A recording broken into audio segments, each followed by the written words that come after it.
Welcome to our YouTube channel Sandra Advanced Education. Today students, we are studying moral values of class 4th and this is the 5th chapter. Name of the chapter is confidence.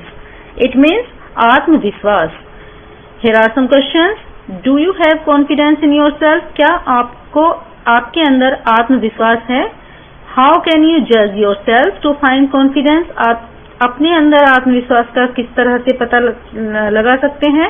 What are qualities? वो क्या गुण हैं which make you feel, जिससे आप महसूस कर सकते हैं that you have confidence, कि आपके अंदर आत्मविश्वास है.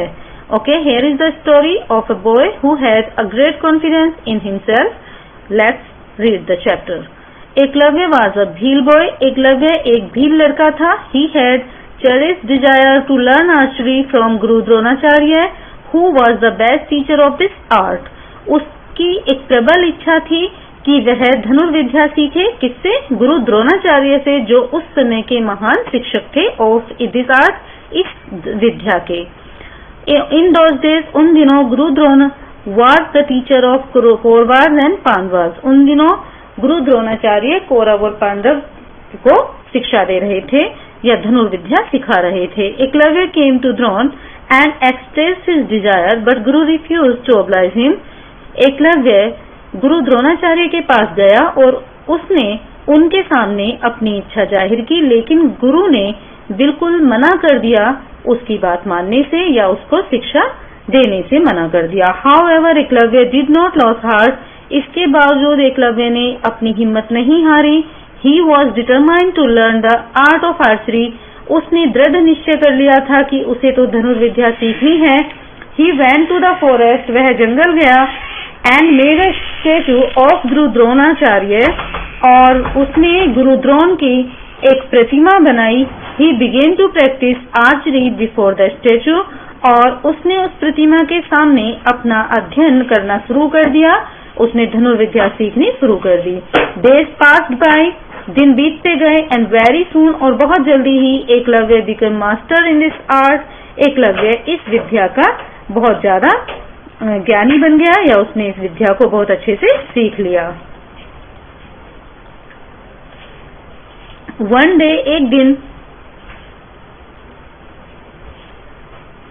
गुरु Drona went to forest with his pupils for hunting. एक दिन गुरु द्रोण अपने शिष्यों के साथ शिकार खेलने जंगल में गए. While they were busy in hunting wild animals. जब वे जंगली जानवरों का शिकार करने में व्यस्त थे, one of their dogs strayed away and reached near Eklavya's hut. और उनका एक जो कुत्ता था वह वहां से चला गया और कहाँ पहुंच गया? एकलव्य की कुटिया के पास वह पहुंच गया. Eklavya was busy in his practice. Eklavya अपने अध्ययन में मग्न था या अपने अध्ययन में व्यस्त था. The dog began to bark at him. और उस कुत्ते ने उस पर भौंकना शुरू कर दिया. When Eklavya became disturb. जब एकलव्य डिस्टर्ब हुआ या परेशान हुआ, ही कंसंट्रेशन वाज डाइवर्टेड. और उसका जो ध्यान था वह भटक गया या उसका ध्यान वहां से हट गया. He tried to chase away the dog but it did not bird.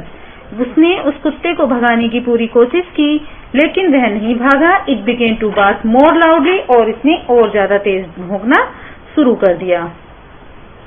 Eklavya was annoyed. अब एकलव्य को गुस्सा आ गया. He shot 7 arrows so skilfully. और उसने 7 तीर इतनी कुशलतापूर्वक चलाए that arrows shoot the dog's mouth. की इन 7 तीरों ने उस कुत्ते के मुंह को अच्छे से सिल दिया. Now it could not open its mouth. और अब वह कुत्ता अपना मुंह नहीं खोल सकता था.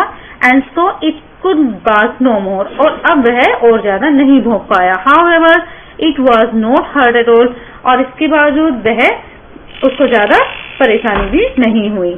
The dog ran back to its master. और वह कुत्ता अपने मालिक के पास दौड़ा. When Guru Dron saw the condition of the dog.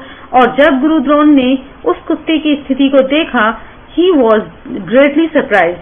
तो उन्हें बहुत ज्यादा आश्चर्य हुआ. Who could this skillful archer be? कौन इतना ज्यादा धनुर्विद्या में निपुण हो सकता है? He thought to himself. उन्होंने सोचा. He followed the dog. उन्होंने कुत्ते का अनुसरण किया. The Prince were behind him, और वो राजकुमार भी उनके पीछे पीछे थे. Soon they reached the place where Eklavya was still busy in practice, और वे जल्दी ही उस जगह पर पहुंच गए जहां एकलव्य अपना अध्ययन कर रहा था. Drone was surprised to see his own statue there, और द्रोण उस अपनी वहां प्रतिमा देखकर बहुत ज्यादा आश्चर्यचकित हुए. Who are you, young man? नवयुवक आप कौन हैं? गुरु द्रोण asked. गुरु द्रोण ने पूछा. I am a Bhil boy, मैं एक भील लड़का हूँ. My name is एकलव्य, मेरा नाम एकलव्य है. एकलव्य bowed down respectfully, और एकलव्य ने उनके सामने नतमस्तक होकर कहा या शीश झुकाया. Who taught you archery? आपको धनुर्विद्या किसने सिखाई है? Who is your guru? आपका गुरु कौन है? गुरु द्रोण asked him. गुरु द्रोण ने उनसे पूछा. You Gurudev, it's you. आप गुरुदेव, केवल आप. I'm a humble disciple of yours. मैं आपका एक शिष्य हूँ. If you accept me as your guru, then you must pay me guru dakshina. It means fee. यदि आप मुझे अपना गुरु मानते हैं तो इसका मतलब ये है कि आपको मुझे गुरु दक्षिणा भी देनी होगी. गुरुदेव ask for anything, I shall be too glad to pay it. Eklavya said. Eklavya ने कहा कि गुरुदेव आप उसके लिए मुझे बताइए. I shall be too glad to pay it. मैं आपको गुरु दक्षिणा देकर बहुत ज्यादा खुश होऊंगा. ओके, अच्छा. Then तब give me thumb of your right hand as my fee. आप मुझे गुरु दक्षिणा के तौर पर अपने सीधे हाथ का अंगूठा दे दीजिए. गुरु ने कहा. At once, तुरंत ही Eklavya took out a knife. Eklavya ने एक चाकू निकाला and cut off his right thumb, और अपने सीधे हाथ का अंगूठा काट दिया. He then kept it before गुरु द्रोण, और तब इसने उस अंगूठे को गुरु द्रोण के सामने रख दिया. गुरु द्रोण was stunned. गुरु द्रोण बहुत ज्यादा स्तब्ध रह गए, आश्चर्यचकित हो गए. He was moved by the devotion of this humble bhil boy, और वह इस विनम्र लड़के की भावनाओं को देखकर या भक्ति को देखकर बहुत ही ज्यादा प्रसन्न हुए और वहां से चले गए. It was the great confidence, और यह एक बहुत ही महान आत्मविश्वास था ऑफ एकलव्य. किसका? एकलव्य का. That made him a great Archer, जिसकी वजह से वो महान धनुर्विद्या सीखने में पारंगत हुआ और धनुर्विद्या उसने सीख ली. It is his confidence that compel Guru Drona to go into his hut, और यह उसका आत्मविश्वास ही था जिसने गुरु द्रोण को उसकी कुटिया तक जाने के लिए बाधित कर दिया था. Fact: we can not progress without having confidence. बिना आत्मविश्वास के हम सफलता नहीं पा सकते. Thank you very much.